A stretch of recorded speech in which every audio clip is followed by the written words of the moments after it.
All right, as promised, it's time for business news. And Emmanuel Abajo-Yafe is here. Good evening to you, Emmanuel. Thank you. All right, Aldo. Thanks for joining me on business. Now, Deputy Minister of Foreign Affairs Emmanuel Bombande has called on the ECOWAS Commission to urgently intervene to resolve challenges faced by Ghanaian traders using the ECOWAS Brown Card Insurance Scheme whenever they travel to and from member countries. Emmanuel Bombande made the call at the 33rd Ordinary Session of the Council of Bureau in Accra. The meeting was under the theme Relationship between the ECOWAS Commission and its established institutions and agencies. The ECOWAS Brown Card Scheme was established by member countries in 1982 to, among others, ensure prompt and fair payment of compensation to victims of motor accidents caused by non-citizen motorists from other member countries. According to the Deputy Minister of Foreign Affairs, Emmanuel Bombande, government has received complaints from citizens using the Brown Card that they are subjected to some harassment and unfair treatment from Francophone member countries. The ECOWAS Brown Cards issued by Ghanaian insurance companies are not respected or are not being respected in some countries of our member states, particularly some of our Francophone member states, leading to some motorists being harassed for possessing ECOWAS Brown Cards issued in Ghana when produced as evidence of motor vehicle third-party insurance cover. This is in no doubt against the tenets of the protocol and gives cause to all of us for real concern. You are in the industry and you know this. The protocols are the result of the decisions of the highest level of our leaders, the authority of heads of states and governments. They ought to be respected. It's as simple as that. In an interview with Joy Business, General Secretary of the Brown Card Scheme Ghana Bureau, Patrick Ajikum, noted the Secretariat has initiated steps to get a permanent representative on the Brown Card Insurance Board to help smoothen rough edges. We are expecting a more collaborative effort from the ECOWAS Commission. Does it mean they've not been committed enough, collaborating with you, Pope? We see it as not too much. They're doing it, but the point is that, for instance, it was raised that the ECOWAS Commission should have a permanent representation on the Council of Bureau of the ECOWAS Brown Card Insurance Scheme. And how far with that? We don't have a representative. At the end of the ordinary session of the Council of Bureaus in Accra, members are expected to come up with ideas to improve implementation of the scheme. Meanwhile, the National Insurance Commission says it is in talks with the ECOWAS Commission to help address the challenges faced by the Ghanaian travelers in the use of ECOWAS insurance cards. The ECOWAS Brown Card Insurance Scheme was established to ensure prompt and fair payment of compensation to motor accident victims in any of the member countries other than their own home countries. But Ghanaian travelers are complaining French-speaking ECOWAS countries especially disregard the scheme. The Insurance Commissioner, Lydia Power, says they have initiated steps to deal with the issue. Have a way of going around these things. They've got their own CIMA code. Even within the ECOWAS Brown Card or ECOWAS scheme, they've also gotten one for just Francophones. And they seem to respect theirs more than this one that is, encompasses both Francophone and Anglophone. And that is a problem we've been having. So Anglophone countries, are we also trying to develop such? No. We have always respected what they call original protocols. So we haven't at all. We are still respecting the Brown Card as it was established by the protocol in 1982, signed by the then 16 heads of states. I'm trying to, talk to the ECOWAS Commission to ensure that the ECOWAS Brown Card scheme is enforced as it was envisaged in 1982. But, Madam, they've not been going according to the law.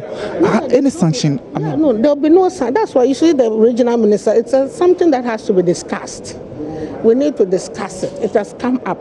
The Ghanaian transporters and hauliers have raised the issue.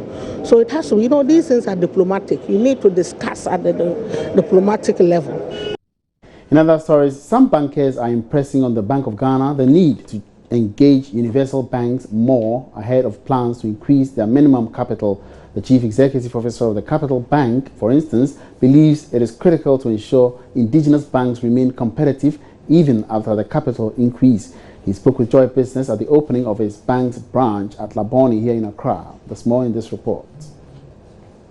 Currently, the minimum capital requirement for universal banks stands at 100 million Ghana cedi. The Bank of Ghana has, however, emphasized plans to raise it to at least 300 million Ghana cedi as part of moves to strengthen the banking system. Chief Executive of Capital Bank Fitzgerald Odonko says the need for more stakeholder consultation prior to the enforcement cannot be overemphasized. There should be a lot of consultation so that we ensure that especially our indigenous institutions grow, become strong, and be able to compete with any competitor worldwide. And we think that there are historical examples of that. We believe that the central bank, together with the government, will ensure that this is done, so that we won't have a situation where the indigenous banks vanish because of the increase in the capital requirements. Mr. Odonko was speaking at the opening of Capital Bank's new branch at Labone. The new branch, which brings the bank's total number of branches to 19, according to him, is part of growth strategy. Capital Bank has embarked on a journey towards revitalizing the brand with a renewed vision to become the local bank of excellence for African markets and the strategic goal of becoming a Tier 1 bank by the year 2020. As part of this renewed vision, we're rolling out contemporary branches that are world-class in terms of visual appeal, as you can see, and also communicate our strong African identity. The new Labone branch is Capital Bank's most eco-friendly branch. Capital Bank has hinted expanding its branch network to 22 by the end of the year by adding 3 more branches at East Legon and Achimota, both in Accra, and Harper Road in Kumasi. Now, some players in the automobile industry say local manufacturing of vehicles would remain a mirage until government institutes favorable policies. Various models of vehicles are imported into the country either as brand new or second-hand.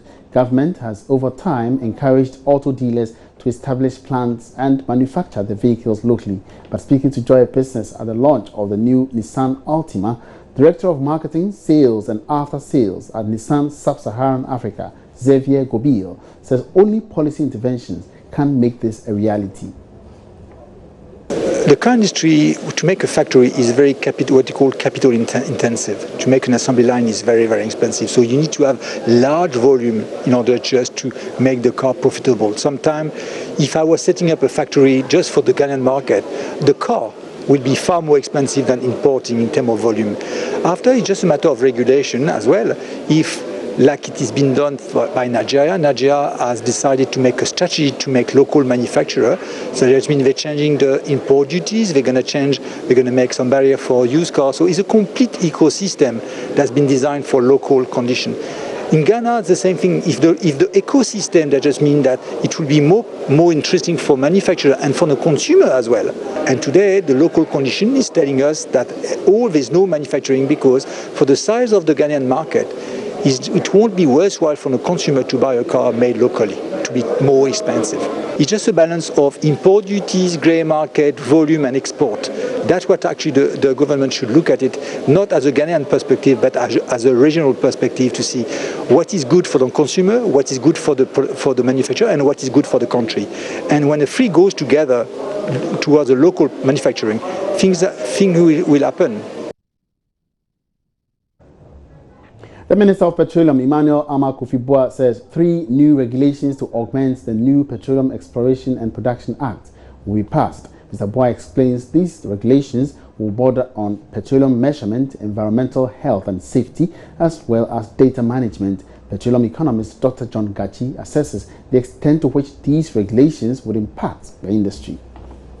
If you take Petroleum Revenue Management Act, for example, The preamble requires that revenue should be collected effectively. But there are many things that ought to be done in the industry to ensure effective collection of revenue.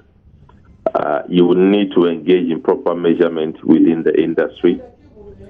If you take the Petroleum Commissions Act, and you take the new law that has been passed for the exploration and production, you realize issues such as data management came up, what should be done.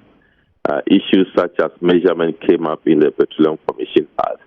But you will need a regulation as to how to methodically go about issues of regulation. And that is it for business on the news tonight. Thanks for your company. My name is Emmanuel Abuaji Wiafi. For more news, log on to myjournline.com/business. Good evening.